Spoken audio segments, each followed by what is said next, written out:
Hello दोस्तों, स्वागत है फिर से आपका एक बार फिर बीसीसी नॉलेज हब में।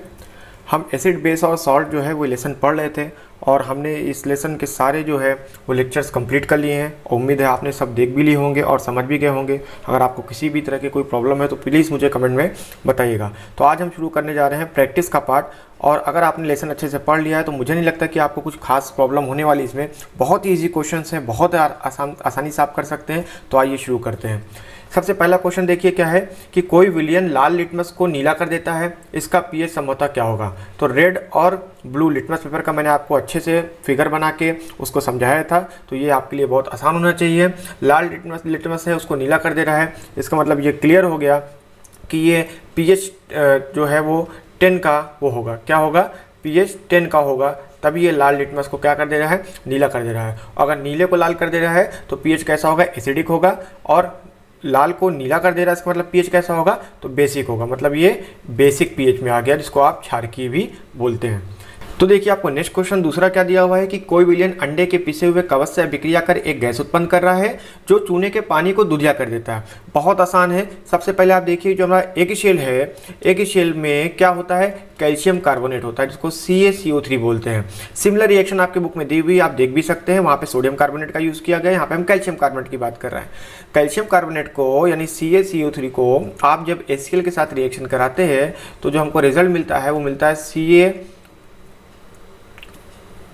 CaCl2 calcium chloride. ओके, साथ में आपको मिलेगा H2O और साथ में मिलेगा आपको CO2। ये जो CO2 गैस है ये बहुत इंपॉर्टेंट फैक्टर है जो आपको पूछा गया है कि जो चूने के पानी को दूधिया कर रहा है। भाई चूने का पानी क्या होता है? चूने का पानी तो होता है CaOH2, हमने तो बहुत बार पढ़ा है, कैल्शियम हाइड्रोक्साइड कहते हैं। अब इस चूने के पानी में आप जब CO2 मिला दोगे तो आप रिएक्शन खुद देखो कैसी हो जाएगी। जो ये कैल्शियम यहाँ का है, ये कैल्शियम इसके साथ चला जाएगा और बना देगा क्या? CaCO2। फिर से बना देगा क्या? कैल्शियम कार्बोनेट बना देगा और साथ में CaCO3 और साथ में जो है मिलके बनेगा इसके H2O। तो ये जो है रिएक्शन क्लियर हो गई। मतलब कैल्शियम हाइड्रोक्साइड के साथ जो रिएक्शन आपने CO2 की कराई तो CaCO3 और H2O हमको मिल गया। अब ये क्या कह रहे हैं कि दूधिया कर देता है। भाई इसका मतलब क्या होता है? दूधिया कर देता मतलब प्रेसिपिटेशन बना देता है। ये प्रेसिपिटेशन बनता है जो आपका CaCO3 होता है। तो कैल्शियम कार्बोनाइड से हमने स्टार्ट किया, HCl मिलाया तो हमको मिला क्या? कैल्शियम क्लोराइड और साथ में वाटर और साथ में क्या मिला? Carbon dioxide. अभी फिर से हमने क्या किया? उसी कार्बन डाइऑक्साइड को हमने कैल्शियम हाइड्रोक्साइड के साथ मिला दिया। तो देखिए हमको फिर से क्या मिल गया? Calcium carbonate. जहाँ से चले थे वहीं पे फिर से पहुँच गए। तो ये होता है केमिस्ट्री, होता है रिएक्शन। देखिए अब हम नेक्स्ट क्वेश्चन पे जाते हैं। NOH का 10 ml विलयन बोल रहे हैं, HCl के 8 मिलियन विलयन से पूर्णतः उदासीन हो जाता है। उदासीन आप समझ गए, न्यूट्रलाइज हो जाता है। यदि हम NOH के उसी विलयन का 20 ml लें तो उसे उदासीन करने के लिए HCl के उसी विलयन की कितनी मात्रा की आवश्यकता होगी। देखिए बहुत सिंपल है। यहाँ पे ट्रिकी क्वेश्चन ये क्यों नहीं है? क्योंकि NOH दिया है और NOH हमेशा Na प्लस OH माइनस में टूटता है। एक आयन जो है प्लस का, एक आयन माइनस का। इसी प्रकार से HCl भी आपका ये H प्लस और प्लस Cl माइनस में टूटता है, और एक प्लस का एक माइनस का। NOH जो है वो आपका क्षारकीय है जिसको हम बेसिक बोलते हैं। HCl आपका अम्लीय है जिसको हम अम्ल यानी एसिड बोलते हैं। अब देखिए आपको ट्रिकी क्वेश्चन क्यों नहीं है? क्योंकि NOH भी ब्रेक होके उतना ही दे रहा है, HCl भी ब्रेक होके उतना ही दे रहा है। मान लीजिए कि हम एक NOH लेते हैं और एक HCl लेते हैं। ध्यान दीजिएगा, हम दोनों ले रहे हैं और हम कह रहे हैं कि दोनों को मिला के दिया हमने और ये जो है पूरा न्यूट्रलाइज हो गया। क्या हो गया? न्यूट्रल हो गया, उदासीन हो गया। ठीक है, तो ये सिंपल हो गया कि एक NOH लिया और एक HCl लिया गया तो उदासीन हो रहा है। अब जस्ट क्या अमाउंट आपने लिया? डबल अमाउंट लिया, एक इसको एक इसको। इस केस में आपके क्वेश्चन में कह रहे हैं कि 10 जो है ml जो है वो क्या लिया है? NOH लिया है। ठीक है, और क्या लिया है साथ में? 8 ml जो है HCl लिया है। देखिए एक चीज़ यहाँ पे है कि इसकी कॉन्सेंट्रेशन अलग अलग होगी। यहाँ पे NOH और HCl की कॉन्सेंट्रेशन हमको नहीं दिया गया है, बस इतना बताया गया है कि दोनों मिलाएंगे तो आपको ये न्यूट्रल यानी उदासीन हो जा रहा है। ठीक है, तो सिंपल है कि अगर आप NOH की मात्रा को बढ़ा दिया आपने, यानी इसको आपने कितना कर दिया? 20 कर दिया। ठीक है, इंटू 2 इक्वल टू टोटल कितना होगा? 20। तो आपको भी इसको इंटू 2 करना होगा तो कितना हो जाएगा? 16। तो 16 ml आपको HCl लेना पड़ेगा। ठीक है, सिंपल था। अब नेक्स्ट देखते हैं कि अपच का उपचार, मतलब अपच मतलब इनडाइजेशन हो गया, आपको खाना नहीं पच रहा है, किसी प्रकार का आपको एसिडिटी हो गई, जिसको आप नॉर्मल लैंग्वेज में क्या कहते हैं, एसिडिटी बोलते हैं। तो अपच का उपचार करने के लिए निम्न में से किस औषधि का उपयोग होता है? भाई एंटीबायोटिक तो नहीं हो सकता, सबको पता है एंटीबायोटिक क्यों लेते हैं हम, जब भी कोई इन्फेक्शन हो गया बॉडी में। अभी एनाल्जेसिक नहीं लेते क्योंकि ये किसी दर्द वगैरह के लिए काम आता है।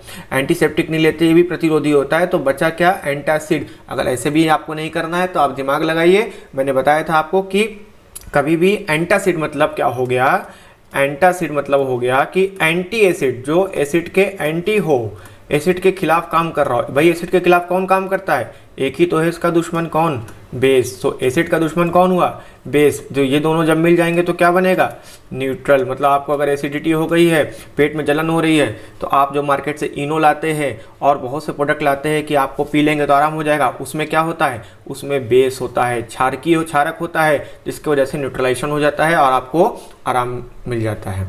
नेक्स्ट क्वेश्चन देखते हैं कि निम्न अभिक्रिया के लिए पहले शब्द समीकरण लिखिए तथा उसके बाद संतुलित समीकरण लिखिए। देखिए ये क्वेश्चन मैं आपको नहीं बताने वाला हूं, क्योंकि जितने भी इसमें दिए गए हैं ऑप्शंस, सारे के सारे मैंने इस लेक्चर में, इस लेसन में या इसके पहले के लेसन्स में, जिसमें कि आपको मैंने केमिकल रिएक्शंस पढ़ाई थी, सारा मैंने बैलेंस करके आपको दिखाया भी है और आप पढ़ भी चुके हैं उसको। अगर आपको रिवाइज करना है तो मेरा लेक्चर आप फिर से देख सकते हैं। नेक्स्ट 6 नंबर का क्वेश्चन देखिए क्या है, एल्कोहल एवं ग्लूकोज जैसे यौगिकों में भी हाइड्रोजन होते हैं, लेकिन इनका वर्गीकरण अम्ल की तरह नहीं होता।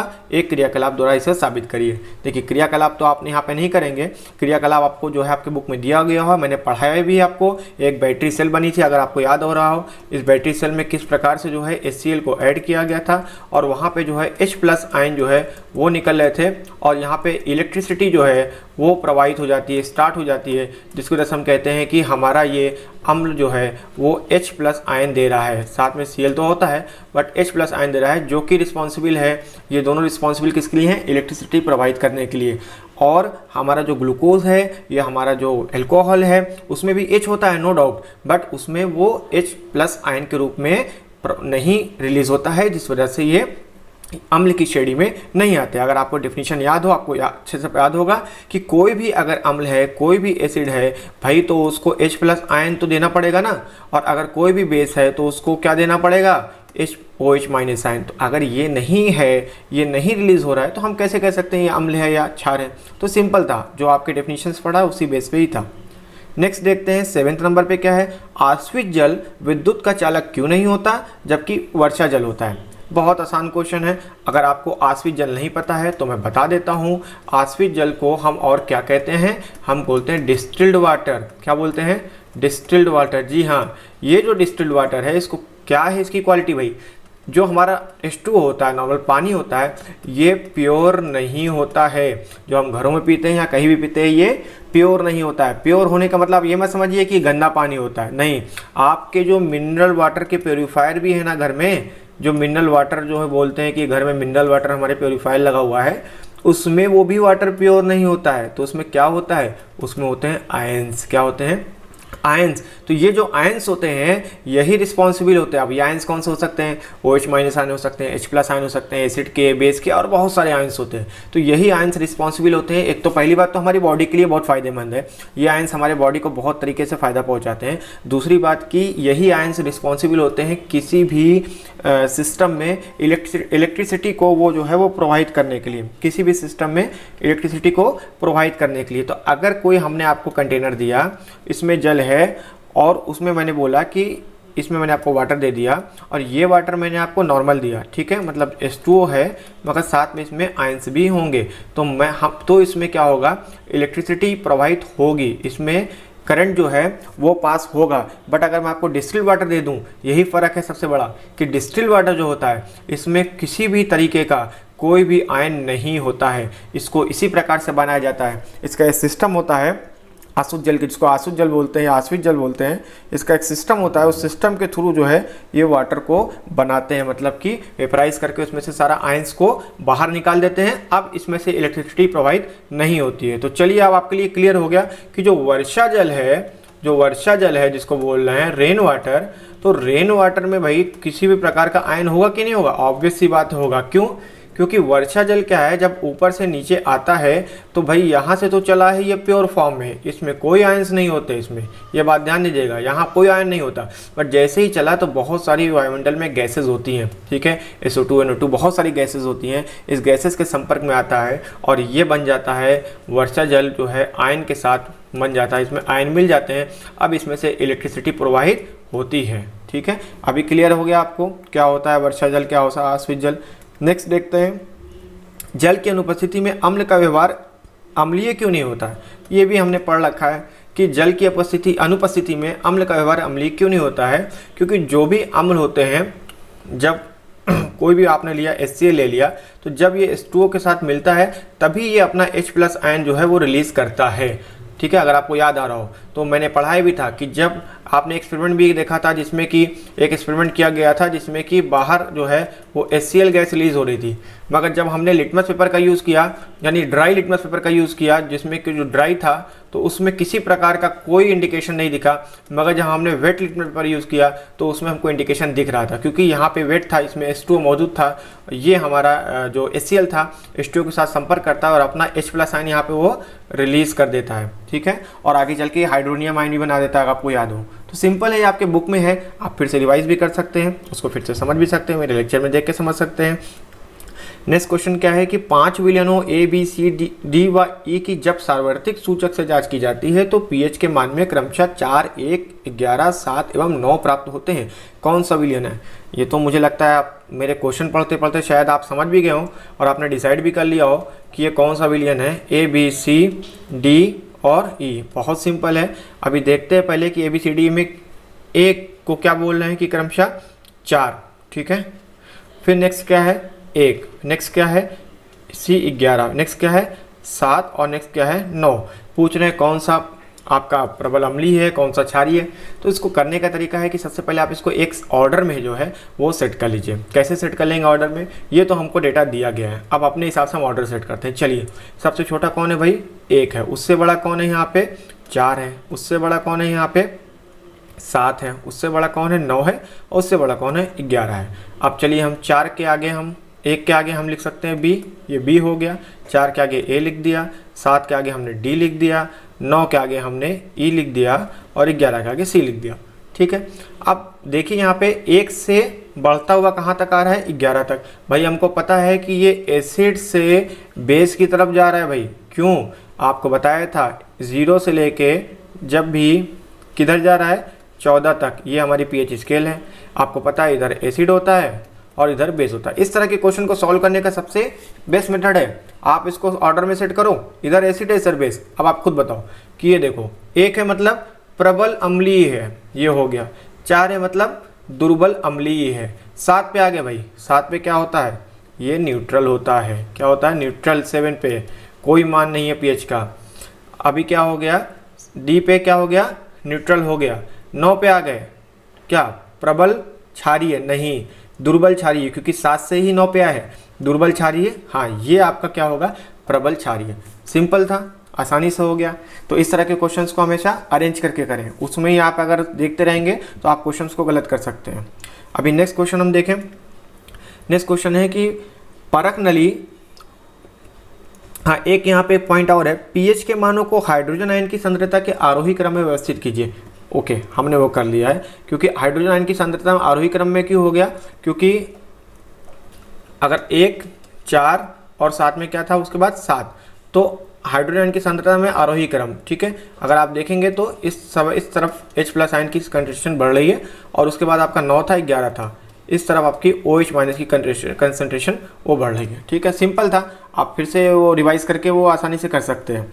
नेक्स्ट क्वेश्चन है 10th नंबर पे, परख नली A एवं B में समान लंबाई की मैग्नीशियम की पट्टी डालिए और पट्टी लीजिए। परख नली A में क्या बोला है कि हाइड्रोक्लोरिक एसिड तथा परख नली B में एसिटिक एसिड लेना है और पूछा है कि दोनों अम्लों की मात्रा तथा सांद्रता समान है, किस परख नली में अधिक तेजी से बुदबुदाहट होती है। HCl लिया है और क्या लिया है CH3COOH एसिटिक एसिड लिया है। बहुत सिंपल है, यहाँ पे भी आपने क्या है HCl का पूरा सॉल्यूशन लिया है, यहाँ पे भी एसिटिक एसिड का सॉल्यूशन लिया है। अब दोनों में आपने क्या किया, एक रॉड जो है वो इंसर्ट कर दी। ये रॉड किसकी थी, मैग्नीशियम की। यहाँ पे भी आपने एक रॉड इंसर्ट की, वो थी मैग्नीशियम की। अभी कंसंट्रेशन की बात करेंगे तो इसकी कंसंट्रेशन बोल रहे हैं बराबर है, ठीक है। तो और वॉल्यूम भी क्या है, दोनों का सेम है, इसका वॉल्यूम इसका वॉल्यूम, ठीक है, दोनों एक ही मात्रा में है, एक ही कंसंट्रेशन में है। आप पूछ रहे हैं कि किस में ज़्यादा देर बुदबुदाहट होगी। भाई ये बुदबुदाहट क्या है वो तो पहले जान लें कि बुदबुदाहट का मतलब हो गया, अगर आपने पढ़ा है और ध्यान होगा आपको, तो HCl या किसी भी एसिड की रिएक्शन आप जब किसके साथ कराते हैं, मेटल के साथ कराते हैं। भाई मैग्नीशियम हमारा एक मेटल है, ठीक है, मैग्नीशियम मेटल है, इसके साथ कराते हैं तो हमेशा जो रिएक्शन होती है उसमें सॉल्ट मिलता है जिसको लवण बोलते हैं, और साथ में क्या मिलता है, अगर आपको याद आ रहा है, हाइड्रोजन गैस मिलती है। यही तो है बुदबुदाहट। तो ये बुदबुदाहट यहाँ पे हो रही है, यही हाइड्रोजन गैस है। जब यहाँ पे आप मेटल डालेंगे ये रिलीज होती है बाहर की तरफ, यही आपकी बुदबुदाहट है जो बाहर की तरफ रिलीज होती है। तो अब भाई मुझे ये बताइए आप कि ये इसमें ज़्यादा होगी कि इसमें ज़्यादा होगी, क्वेश्चन आ रहा है। बात ये है कि जब एसिड होगा तब ये मेटल के साथ रिएक्शन होगी। मेटल तो भाई दोनों में सेम है, एसिड दोनों में अलग है। अब मुझे बताइए कि स्ट्रॉन्ग एसिड कौन है, जी स्ट्रॉन्ग एसिड कौन है, HCl है, यानी प्रबल अम्लीय कौन है, HCl है। तो ज़्यादा बुदबुदाहट किस में होनी चाहिए, HCl में होना चाहिए। और स्ट्रॉन्ग एसिड है, हमने कैसे डिसाइड कर लिया, वो हमने पढ़ा था कि जब भी कोई भी एसिड ज़्यादा H+ आयन रिलीज करेगा किसी भी विलयन में, वही स्ट्रॉन्ग एसिड होगा।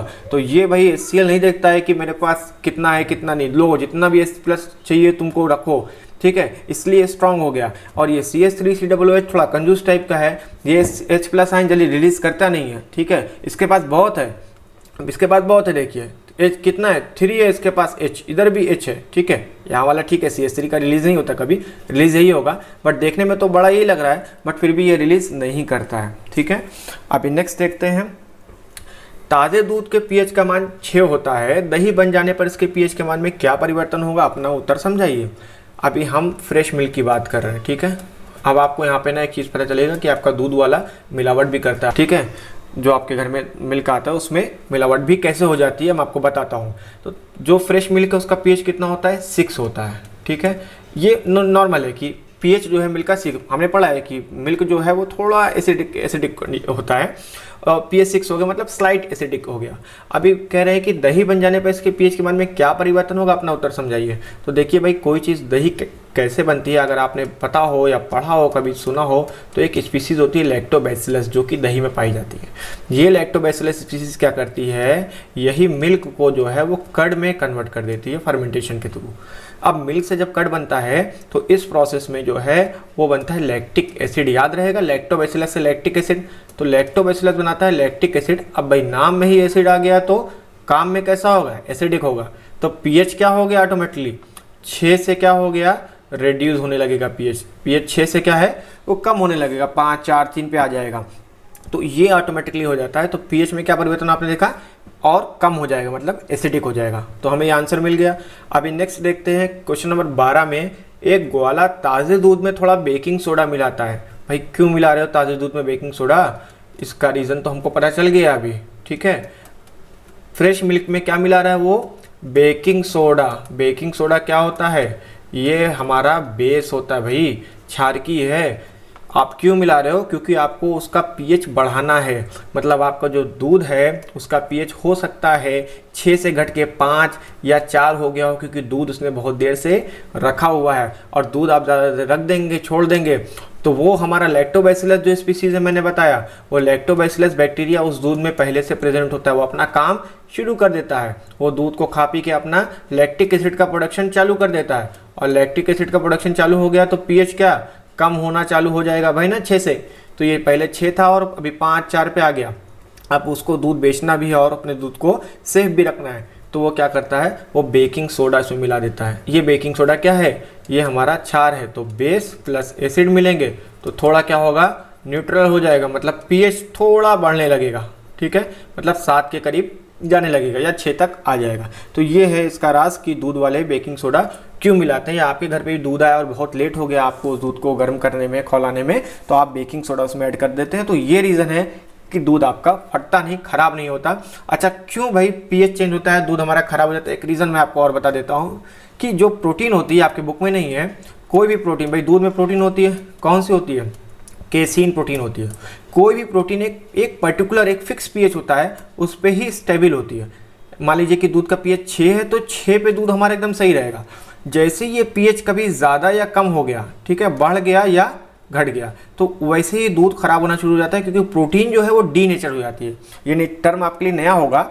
डी नेचर मतलब समझ लीजिए कि बस जो स्ट्रक्चर होता है, हर प्रोटीन का अपना एक स्ट्रक्चर होता है, एक शेप होता है, और वो शेप जब खराब होने लगता है तो हम उसको बोलते हैं डी नेचर हो गया। क्या आपको याद है कि आपका दूध फट जाता है तो वो जो अलग करने वो पूरा क्लम्ड हो जाता है एक साथ, अगर आपने ध्यान दिया पानी अलग हो जाता है तो वो डी नेचर हो गया, पानी अलग हो गया और प्रोटीन पूरा अलग हो गया, तो वो कोलाइडल फॉर्म में नहीं रहा हमारा दूध। तो एक ये भी रीज़न है कि हम पीएच बैलेंस कर देते हैं तो दूध हमारा ख़राब होने से इस तरह से भी बच जाता है। तो ताज़ा दूध के पीएच के मान को 6 से बदलकर थोड़ा क्षारीय क्यों बना देता है, आपको मैंने रीज़न बता दिया है। और दूसरा कि इस दूध को दही बनने में अधिक समय क्यों लगता है भाई, क्योंकि इसमें ऑलरेडी लैक्टिक एसिड प्रोड्यूस हो चुका है, मैंने बताया आपको, जिसके वजह से दही बनने में टाइम लगेगा, क्योंकि अब उसको उसने बेकिंग सोडा मिला दिया है। अब उस बेकिंग सोडा को न्यूट्रलाइज करेगा कौन, लैक्टिक एसिड, तो अब उसको ज़्यादा टाइम अपने आप लगने लगता है। ये सिंपलता हो गया। नेक्स्ट क्वेश्चन है कि 13 नंबर का, प्लास्टर ऑफ पेरिस को आर्द्ररोधी बर्तन में क्यों रखा जाना चाहिए, इसकी व्याख्या कीजिए। आर्द्ररोधी मतलब ह्यूमिडिटी फ्री, मतलब कि उसमें कहीं से भी किसी भी प्रकार की ह्यूमिडिटी नहीं होनी चाहिए, पानी नहीं होना चाहिए, नम जगह नहीं होना चाहिए, क्योंकि वो क्या होगा, हमको अच्छे से पता है कि जो प्लास्टर ऑफ पेरिस है उसमें आप पानी मिलाएंगे तो जिप्सम बन जाएगा। तो अब क्या होगा कि प्रॉब्लम क्या हो जाएगी, पहले से जब वो टाइट हो जाएगा तो हम उसको इस्तेमाल नहीं कर सकते। जैसे कि हमारे यहाँ जब आता है प्लास्टर ऑफ पेरिस, उसमें पानी मिलाते हैं और फिर उसको हम कुछ ना कुछ शेप का बना देते हैं और फिर उसके बाद वो सूख जाता है, टाइट हो जाता है। अभी पहले से उसमें पानी चला गया तो पहले से टाइट हो जाएगा, ख़राब हो जाएगा। आपके घर में आपने एक्सपीरियंस भी किया होगा, अगर कभी पीओपी आया होगा कि आपने रख के छोड़ दिया और वो ख़राब हो गया। तो ये सिंपल था, ऐसा कोई क्वेश्चन टफ नहीं है ये। नेक्स्ट है कि उदासीनीकरण अभिक्रिया क्या है, 2 उदाहरण लीजिए। तो न्यूट्रलाइजेशन रिएक्शन क्या है, 2 एग्जाम्पल देना है। इसको मैं नहीं बताऊंगा क्योंकि आपके बुक में बहुत सारे एग्जाम्पल्स हैं न्यूट्रलाइजेशन के, आप बहुत से एग्जाम्पल्स रेफर करके पढ़ सकते हो मेरे लेक्चर में। धोने का सोडा एवं बेकिंग सोडा के 2 उपयोग बताइए, ये भी नहीं बता रहा हूँ क्योंकि ये भी मैंने आपको एग्जाम्पल बताया है। मैं याद दिला दूँ, धोने के सोडा को आपको इंडस्ट्रीज़ वगैरह में बहुत सी जगह और कागज़ के उद्योग में ऐसी जगहों पे इस्तेमाल किया जाता है। और बेकिंग सोडा तो खाने का सोडा है, इसको हम घरों में इस्तेमाल करते हैं बेकिंग करने के लिए, बेकिंग पाउडर बनाने के लिए, और बेकिंग पाउडर का इस्तेमाल हम केक पेस्ट्रीज़ वगैरह बनाने के लिए कर सकते हैं। तो ये हमारे सारे क्वेश्चन सॉल्व हो गए। मुझे ख्याल से आपको ज़रा टफ लगा नहीं होगा क्योंकि ज़रा टफ क्वेश्चन है नहीं, और फिर आपने ऑलरेडी लेसन्स अगर पढ़े हुए हैं तो बहुत क्लियर रही होंगी आपको चीज़ें। अभी सामूहिक क्रियाकलाप है, इसमें तो मैं आपकी ज़्यादा मदद नहीं कर सकता क्योंकि ये सामूहिक क्रियाकलाप आपको जो है अपने स्कूल या लैब या जहाँ भी आप पढ़ते हैं तो वहाँ पे आपको ये कराया जाएगा। फिर भी आप कोशिश करिए, उसको एक बार खुद से पढ़िए, क्योंकि अभी लॉकडाउन चल रहा है, मुझे लगता नहीं कि स्कूल वगैरह ओपन होने वाले हैं। तो अपने से कोई भी क्रियाकलाप करने से पहले एक बार ध्यान रखिए कि कुछ भी सावधानी की चीज़ें हैं तो उसको पूरा फॉलो करिए, और किसी भी तरह के अपने को नुकसान या किसी और को नुकसान जो है ना पहुँचे, इस चीज़ को ध्यान में रख के ये क्रियाकलाप करिए आप, ठीक है। तब तक के लिए पढ़ते रहिए, मिलेंगे नेक्स्ट लेक्चर में हम। अपना ख्याल रखिए, गुड बाय।